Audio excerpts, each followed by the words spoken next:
भाऊबीजेचा दिवस होता, त्याच्या 3 दिवस आधी संपदा मुंडे आपल्या बहिणीला सांगते की माझं कास्ट सर्टिफिकेट व्हेरीफाय करायचंय, ते कास्ट सर्टिफिकेट घेण्यासाठी मी येणार आहे.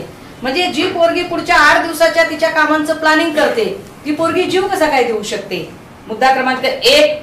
दुसरं असं की ती आत्महत्या नसून हत्या आहे असं आम्हाला का वाटतं, तर तिची बहीण सांगते की ते हस्ताक्षर जुळत नाही.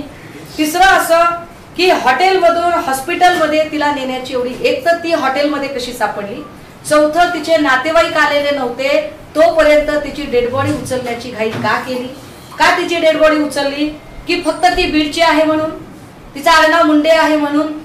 म्हणजे एक मुंडे आडनाव जर तुम्हाला कुठेतरी आरोपांच्या कक्षेत सापडलं तर तुम्ही सगळ्या मुंड्यांकडे तसंच बघणार का? तुम्ही सगळ्या बंजारी समाजाकडे तसंच बघणार का? माफ करा, मी कधी जातीचं राजकारण करत नाही, पण ज्या पद्धतीने एका मुलीचं कॅरेक्टर असोसिएशन केलं गेलं, मला आश्चर्य वाटते की काही पत्रकार बूम घेऊन जात आहेत आणि बदनेच्या कुटुंबाचे इंटरव्ह्यू करतात. बदनेच्या, अरे गुन्हेगाराचं उदात्तीकरण करता तुम्ही. बदनेच्या कुटुंबाचे इंटरव्ह्यू केले जातात, त्याच्यामध्ये तो कोण दुसरा आहे बनकर, त्याच्या कुटुंबाचे इंटरव्ह्यू केले जातात आणि इंटरव्ह्यू करणाऱ्यांचं म्हणणं दाखवताना सारासार विवेक वापरला जात नाही की जर त्या बाईचं खरं असेल तर ती तोंड बांधून का बोलतीये, तिला तोंड बांधायचं काय अधिकार आहे? म्हणजे जिच्याबद्दल इतकं वाईट झालं तिचं नाव अक्षरशः तुम्ही मात्र उधळावं तसं उधळून टाकलं आणि जी मखलाशी करत एक महिला बोलते ती तिचा चेहरा झाकून बोलते, त्याच्यात काहीही सस्पेक्टेड वाटत नाही. किती लोक आहेत, माझा कुणाकुणावर संशय आहे, मला काही नावं सांगायची आहेत. याच्यात फक्त बदने आणि बनकर हे स्वतःहून आले. कदाचित त्यांना सांगून ठेवलंय का की तुला थोडा दिवस त्रास होईल पण नंतर आम्ही बाहेर काढू. याच्यामध्ये सुसाईड नोट गायब झालीये का? कारण जी पोरगी 4 पानाचं पत्र लिहू शकते तेही स्वतःच्या हस्ताक्षरामध्ये की तिला काय त्रास होतो हे तिच्या वरिष्ठांना लिहू शकते, काय ती पोरगी कागदावर सविस्तर सुसाईड नोट लिहिणार नाही? जी पोरगी एवढं मोठं पत्र 4 पानाचं पत्र लिहू शकते ती पोरगी हातावर 4च ओळी कसं काय लिहिली, आणि तेही तिच्या हस्ताक्षरात नाही असं सांगितलं जाते. हँडरायटिंग वेगळी सांगितलं जाते. बनकर आणि बदने दोन्ही प्रकरण पूर्णतः वेगळे आहेत का? यांची नावं टाकून दिशाभूल करण्यात आली आहे का?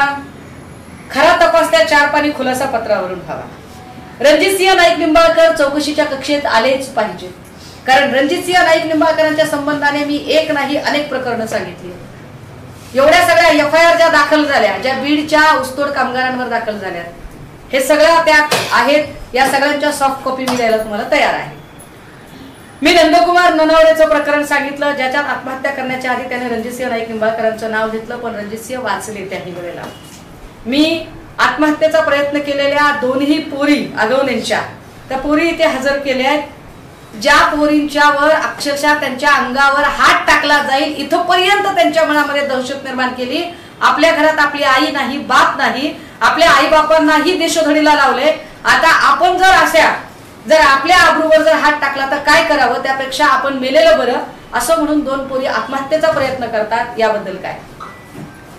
याच्यामध्ये रणजितसिंह नाईक निंबाळकरांचे 2 PA रोहित नागटिळक, राजेश शिंदे चौकशीच्या कक्षेत आले पाहिजे.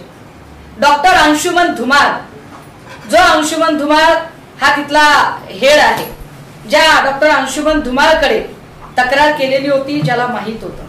तत्कालीन DYSP राहुल धस, हे राहुल धस सुद्धा चौकशीच्या कक्षेत आले पाहिजे.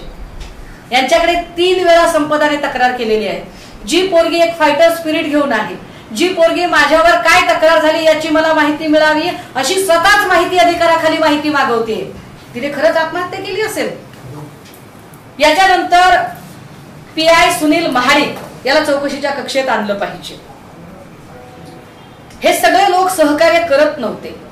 फलटण ग्रामीणचे परत API जायपात्रे, PSI पाटील यांना का चौकशीच्या कक्षेत आणायचे, तर API जायपात्रे आणि PSI पाटील हे दोघेही जण तिला कायम तू बीडची आहेस, तू गुन्हेगारांच्या जिल्ह्यातली आहेस असं म्हणून तिला मेंटली टॉर्चर करत होते. API जायपात्रे आणि PSI पाटील यांच्याबद्दल सदरील महिलेने अनेकांना त्या संबंधाने माहिती दिली होती आणि तिची ती माहिती त्या 4 पानी पत्रामध्येही आहे, ज्यात ती सांगत आहे की मी बीडची आहे म्हणून मला त्रास होत होता. म्हणजे की तू बीडची आहेस, तू गुन्हेगारांच्या जिल्ह्यातली आहेस, तुझा आडनाव मुंडे आहे, त्यामुळे तुझं म्हणणं कुणी खरं धरणार नाही आणि तुझं काही झालं तरी तुझ्याकडे कुणी बघणार नाही, तुला कुठलीही सहानुभूती मिळणार नाही. दादा हो, हे गंभीर आहे. अमुक एका जिल्ह्यातलं कुणीतरी येतं आणि त्याचा जीव चालला तरी तुला सहानुभूती मिळू शकत नाही, कारण तुझा जिल्हा इतका बदनाम झालेला आहे, तुमची माणसं इतकी बदनाम झालेली आहेत, तुमचं आडनाव इतकं बदनाम झालेलं आहे की तुम्हाला कुठलीही सहानुभूती मिळणार नाही. अशा पद्धतीने जर मांडणी केली तर आपल्याला कुठूनही न्याय मिळणार नाही. अगतिक झालेली पोरगी काय करेल? तिने आत्महत्या केली तरी हे सगळे लोक जबाबदार आहेत, पण मला ठाम विश्वास आहे की याच्यात काहीतरी गौडबंगाल आहे, याच्यात काहीतरी वेगळं शिजलेलं आहे. सबब देवेंद्र फडणवीसांनी क्लीन चिट देण्याची घोषणा करू नये, ती घाई करू नये. त्यांनी का घाई करावी? म्हणजे देवेंद्रजींना ज्यांना वाचवायचं असतं त्यांच्याबद्दल आणि ज्यांना बुडवायचं असतं त्यांच्याबद्दलही ते घाई करतात. मी आठवण करून दिली पाहिजे. किरीट सोमय्याबद्दल त्यांनी घाईघाईने येऊन सांगितलं की व्हिडिओ खरे आहेत. पोलिसांनी विचारलं नव्हतं की व्हिडिओ खरे आहेत का खोटे आहेत, पत्रकारांनी विचारलं नव्हतं की किरीटचे व्हिडिओ खरे आहेत का खोटे आहेत, पण किरीट सोमय्याला खड्ड्यातच घालायचा होता म्हटल्यावर घाईघाईने फडणवीस पुढे आले आणि सांगितलं की व्हिडिओ खरे आहेत. आता का घाईघाईने सांगतायत ते, का घाईघाईने क्लीन चिट देत आहेत? आमची विनंती आहे आपल्या सगळ्यांच्या माध्यमातून, माननीय उच्च न्यायालयाने समिती गठीत करावी. आमचा SIT वर सुद्धा विश्वास नाही. माननीय उच्च न्यायालयाने समिती गठीत करावी आणि या खून प्रकरणाचा,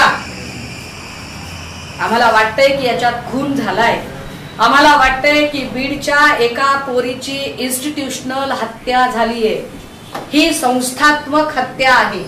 होय, मी फार मोठा शब्द वापरत आहे. हे जर असंच राहिलं तर एका अर्थाने स्टेट स्पॉन्सर्ड टेररिझम सारखी परिस्थिती निर्माण होईल.